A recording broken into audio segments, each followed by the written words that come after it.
Hello guys, welcome to Finvestage. आपका स्वागत है फिनवेस्टेज की एक न्यू वीडियो में। इस वीडियो में बात करेंगे एमटीएफ फैसिलिटी की, जिसको कोई मार्जिन ट्रेडिंग फंडिंग भी कहता है, कोई मार्जिन ट्रेडिंग फैसिलिटी भी कह देता है। तो मार्जिन ट्रेडिंग फैसिलिटी बेसिकली है क्या, जिसको नहीं पता है मैं उसको बता देता हूँ। मार्जिन ट्रेडिंग फैसिलिटी है कि आपको कोई स्टॉक बहुत अच्छा दिख रहा है, आपको स्टॉक में ब्रेकआउट दिख रहा है कि स्टॉक में ब्रेकआउट होने वाला है या फिर ब्रेकआउट हो गया है और आप उस स्टॉक को होल्ड करना चाहते हैं 1 डे टू 1 ईयर तक, और कोई 1 ईयर से ज़्यादा भी रखता है फंडिंग का टाइम, पर वैसे 1 डे से लेके 1 ईयर तक जितना भी तक का जो भी टाइम पीरियड होता है वो एमटीएफ के अंडर आ जाता है। और कोई अब ब्रोकर्स ऐसे आ गए हैं जैसे कि एम स्टॉक ब्रोकर आ गया है। लॉन्ग टर्म मतलब 1 ईयर से ज़्यादा भी आप रख सकते हैं, अनलिमिटेड रख सकते हैं, तो उसमें आपका कोई टाइम लिमिट नहीं है। आप जब तक होल्ड करना चाहते हैं स्टॉक को तब तक होल्ड कर सकते हैं। पर लंबा होल्ड करना इसको चाहिए कि नहीं चाहिए, बाकी किसके लिए सूटेबल है और किस चीज़ का किस को इसका इस्तेमाल करना चाहिए, हम इस वीडियो में इसकी बात करेंगे। और एक कौन सा ब्रोकर बेस्ट प्रोवाइड करता है इसकी भी हम बात करेंगे। तो चलिए शुरू करते हैं।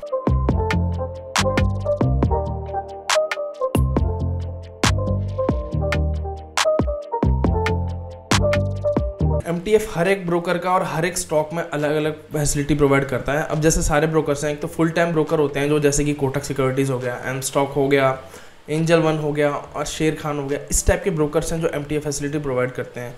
जैसे आपको पता है सबसे ज़्यादा पॉपुलर इंडिया में ज़ीरोधा है। ज़ीरोधा प्रोवाइड नहीं करता है हमको एमटीएफ फैसिलिटी, और ना फायर्स प्रोवाइड करता है। धन प्रोवाइड करता है एमटीएफ फैसिलिटी। बाकी उसमें क्या होता है, जैसे आप कोई स्टॉक है, कोई भी आप एक स्टॉक एग्जाम्पल, कोई भी स्टॉक का मैं नाम लूँगा एग्जाम्पल के तौर पे लूँगा, उसमें मेरी खरीद या बिकवाली की कोई भी राय नहीं है।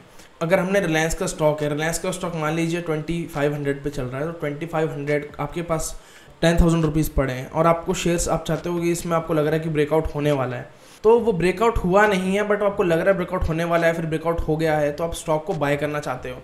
आपके पास 4 स्टॉक के पैसे हैं, तो आपका ब्रोकर है जैसे कोटक सिक्योरिटीज़ 4x लेवरेज देता है। मतलब अगर आपके पास 10,000 रुपये हैं तो आपको 40,000 का स्टॉक दे देगा। 40,000 का माल उठा सकते हो आप एमटीएफ में, उसके शेयर उठा लोगे और जब वो बढ़ेंगे तो वो 4 गुना के हिसाब से बढ़ेंगे। पर ध्यान रहे, जब वो घटेंगे वो 4 गुना के हिसाब से ही घटेंगे और आपके मार्जिन जो आपका 10,000 था उसमें ही वो लॉस दिखाएगा ऐड होकर। तो अगर वो ज़्यादा लॉस हो जाता है तो आपका ब्रोकर, अगर आपने उसमें ऐड नहीं किया मार्जिन, तो वो स्क्वायर ऑफ भी कर देगा आपकी पोजीशन। इसलिए आपको ध्यान रखना है कि आपके पास पैसा हो आपके अकाउंट में, और कभी भी फुल अमाउंट का नहीं खरीदना होता है शेयर एमटीएफ में। तो थोड़ा सा पैसा हमेशा एक लेजर में पड़ा रहना चाहिए। आप अभी किस किस को यूज़ करना चाहिए, देखिए ये स्टॉक है जो पहली बात तो इसमें वही स्टॉक्स बाय करने चाहिए एमटीएफ फैसिलिटी के अंदर जो स्टॉक्स बहुत बेहतरीन स्टॉक हों, बहुत अच्छा परफॉर्म कर रहे हो, गवर्नमेंट स्टॉक्स हों या फिर जो कंपनियां बहुत ही अच्छा परफॉर्म कर रही हो। ऐसा ना हो छोटी मोटी कंपनीज़ में ले लो आप, या फिर जो कंपनी काफ़ी ज़्यादा वॉलेटाइल कंपनी हो उसके अंदर लेने में आप फंस सकते हैं और आपको फाइनेंशियल लॉस हो सकता है। करते हैं, मैंने जो एमटीएफ फैसिलिटी यूज़ की हुई है, मैंने कोटक सिक्योरिटीज़ की एमटीएफ फैसिलिटी यूज़ करके देखी हुई है जो बहुत ज़्यादा प्रॉफिटेबल रही है। और मेरा एक स्टाइल है ट्रेडिंग करने का। अगर मैं एमटीएफ करता हूँ तो मैं ज़्यादातर बुल रन चल रहा होता है जब मार्केट का, या कोई ब्रेकआउट मेरा होता है मार्केट में, तभी मैं उसको ट्रेड करता हूँ। अदरवाइज मैं गिरते मार्केट में कोई भी स्टॉक हो, भले वो गिरते मार्केट में चढ़ रहे हैं, उस स्टॉक में उनमें बाय नहीं करता। एमटीएफ फैसिलिटी मैंने काफ़ी टाइम हो गया मुझे यूज़ करे हुए, पर जब मैंने यूज़ करी थी तब मैंने सिर्फ कोटक सिक्योरिटीज़ में करी थी और कोटक सिक्योरिटीज़ में मेरे को अच्छा रिटर्न मिल गया था क्योंकि वो मार्केट बुल रन पे था। अदरवाइज मैं किसी को ये रिकमेंड नहीं करूँगा क्योंकि ये भी एक ट्रेडिंग है। लोग इसको इन्वेस्टिंग की तरह समझ लेते हैं और इसको लॉन्ग टर्म में होल्ड करके रखने लग जाते हैं। तो ये लॉन्ग टर्म होल्ड करने के लिए नहीं होता है, इसको लॉन्ग टर्म में होल्ड नहीं करना होता हमको। जब भी आप एमटीएफ में कोई स्टॉक्स बाय कर लेते हैं तो आपको उस शेयर्स को प्लेज करना होता है, किसके फेवर में, ब्रोकर्स के फेवर में। तो अगर आप वो प्लेज नहीं करेंगे तो ब्रोकर कुछ टाइम तो वेट करेगा, 5-6 दिन 7 दिन, फिर वो उसको स्कोर ऑफ कर देगा। ब्रोकर पे डिपेंड करता है। तो आप जब भी बाइंग करते हैं एमटीएफ के अंदर आपको शेयर प्लेज करने होते हैं। आपने CDSL या NSDL जहाँ पे भी आपका डिपॉजिटरी अकाउंट होगा उस ब्रोकर के साथ, वहाँ पे जाकर आपको शेयर प्लेज करने होंगे।